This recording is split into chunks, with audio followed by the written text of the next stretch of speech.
Therefore, a person has to do what? They have to corrupt the scripture.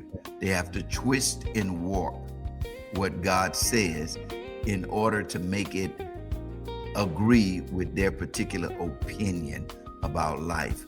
But see, nature itself teaches you that this is wrong. Paul goes on, he says the misconstruing of lust and love. Paul said they burned in their lust one toward another. That relationship is purely a relationship of lust. Okay?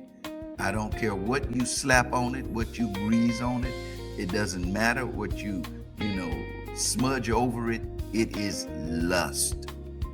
Period. Love is between a man and a woman. That's pure love. Agape, is that agape love?